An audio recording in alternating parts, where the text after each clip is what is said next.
নমস্কাৰ, আপোনালোকে চাই আছে অসম সংবাদ 24 ঘণ্টা। আজি আমি অসম সংবাদ 24 ঘণ্টায় আহি উপস্থিত হৈছোঁ শোণিতপুৰ জিলাৰ অন্তৰ্গত মিছামাৰীৰ বঙাল গাঁৱত। আৰু মিছামাৰীৰ বঙাল গাঁৱত আজি অসম চাহ জনগোষ্ঠী জলসা যুৱ ছাত্ৰ পৰিষদৰ কেন্দ্ৰীয় প্ৰতিষ্ঠা দিৱস আয়োজন কৰা হৈছে। সপ্তম বাৰ্ষিক কেন্দ্ৰীয় প্ৰতিষ্ঠা দিৱসৰ কাৰ্যসূচী ইতিমধ্যে আৰম্ভ হৈছে। আমি দেখুৱাই আছোঁ সামগ্ৰিক পৰিৱেশ।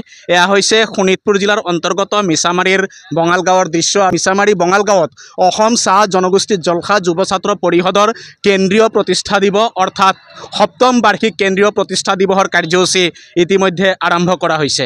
আৰু অসমৰ বিভিন্ন প্ৰান্তৰ পৰা যিসকল জলসা সম্প্ৰদায়ৰ লোক বা চাহ জনগোষ্ঠীৰ জলসা লোকসকল আহি পাইছে ইয়াত।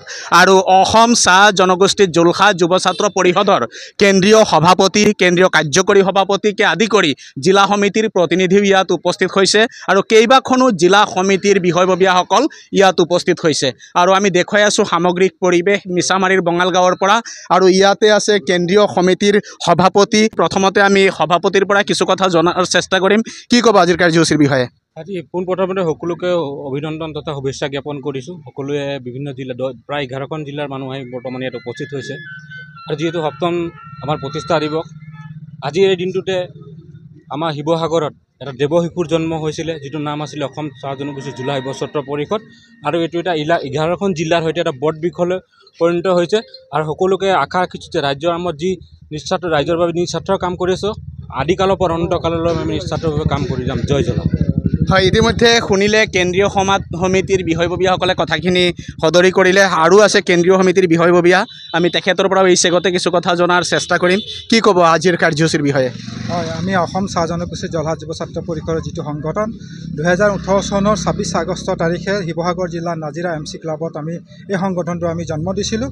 আৰু সেই সংগঠন আজি তাৰিখত প্ৰায় 7 বছৰ অতিক্ৰম কৰিছে। আমি প্ৰতি বছৰৰ দৰে আমি আজি সপ্তম কেন্দ্ৰীয় বাৰ্ষিক প্ৰতিষ্ঠা দিৱস অনুষ্ঠিত কৰি মিছামাৰী বঙাল গাঁৱত অনুষ্ঠিত কৰিছোঁ।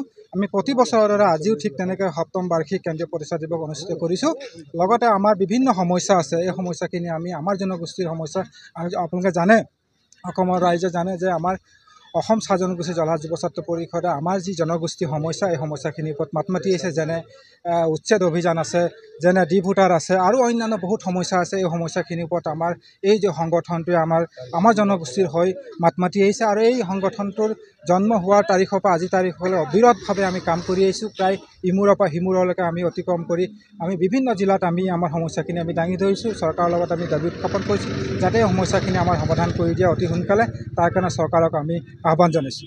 কি ক'ব আজিৰ দিনটোত? হয়, আজিৰ দিনটো আমি অসম চাহ জনগোষ্ঠী জলসা যুৱ ছাত্ৰ পৰিষদ শোণিতপুৰ জিলা সমিতিয়ে যিটো সিদ্ধান্ত লৈছিলোঁ প্ৰতিষ্ঠা দিৱস যিটো সপ্তম আমাৰ শোণিতপুৰ জিলা মিছামাৰীৰ অন্তৰ্গত বাঙাল গাঁৱত পাতিবৰ কাৰণে। আৰু আমি এটা প্ৰেছ মিট দিছিলোঁ। সেই প্ৰেছ মিট মাধ্যমত আমি সমূহ অসমবাসী জলা ৰাইজক আমন্ত্ৰিত কৰিছিলোঁ। আৰু সেই হিচাপে প্ৰত্যেকটা ডিষ্ট্ৰিক্টৰ পৰা আহিছে, প্লাছ আমাৰ যিসকল ৰাইজ আছে তেখেতসকলেও ছাপোৰ্ট কৰিছে। বহুতে ভাল লাগিছে আমাৰ ইয়াত কৰি কিনে। আশাবাদী যে এনেকাই জলাত যিকোনো মিটিং হওক বা যিকোনো উৎসৱ হওক এনেকাই দলে বলে যাতে চবেই যোগদান কৰে। হয়, ইতিমধ্যে শুনিলে অসমত বসবাস কৰা অসম চাহ জনগোষ্ঠী জলসা সম্প্ৰদায়ৰ লোকসকলৰ নিৰাপত্তা আৰু সামগ্ৰিক উন্নয়নৰ উদ্দেশ্যৰে জন্মলাভ কৰিছিলে আজিৰ পৰা 7 বছৰ আগতে এই সংগঠনটোৱে। আৰু 7 বছৰ আগতে জন্মলাভ কৰা সংগঠনটোৱে অসমৰ বিভিন্ন প্ৰান্তত যিসকল জলসা সম্প্ৰদায়ৰ লোক আছে তেখেতলোকৰ সামগ্ৰিক উন্নয়নৰ কাৰণে সংগ্ৰাম চলাই আহিছে। আৰু তাৰ পৰিপ্ৰেক্ষিতত বিগত 7টা বছৰ তেখেতলোকে অতিক্ৰম কৰিছে। আৰু এনেদৰেই সপ্তম বাৰ্ষিক যি প্ৰতিষ্ঠা দিৱস, কেন্দ্ৰীয় প্ৰতিষ্ঠা দিৱস এইবেলি আয়োজন কৰা হৈছে শোণিতপুৰ জিলাৰ অন্তৰ্গত মিছামাৰীৰ বঙাল গাঁৱত। আৰু ইতিমধ্যে বঙাল গাঁৱত ৰাজ্যৰ বিভিন্ন প্ৰান্তৰ পৰা জলসা সম্প্ৰদায়ৰ লোকসকল আহিছে। আৰু আহি পেলাই সকলোৱে এই নিজৰ যি সংগ্ৰাম বা নিজৰ অধিকাৰৰ সংগ্ৰামৰ কাৰণে ওলাই অহা যি সংগঠন, প্ৰতিষ্ঠা লাভ কৰা যি সংগঠন, এই সংগঠনৰ এই কেন্দ্ৰীয় সপ্তম বাৰ্ষিক প্ৰতিষ্ঠা দিৱসৰ কাৰ্যসূচীত অংশগ্ৰহণ কৰিছে। সঁচাই এক সুন্দৰ পৰিৱেশ, নান্দনিক পৰিৱেশ আজি দেখিবলৈ পোৱা গৈছে শোণিতপুৰ জিলাৰ অন্তৰ্গত মিছামাৰীত। আৰু আমি দেখুৱাই আছোঁ সামগ্ৰিক পৰিৱেশ।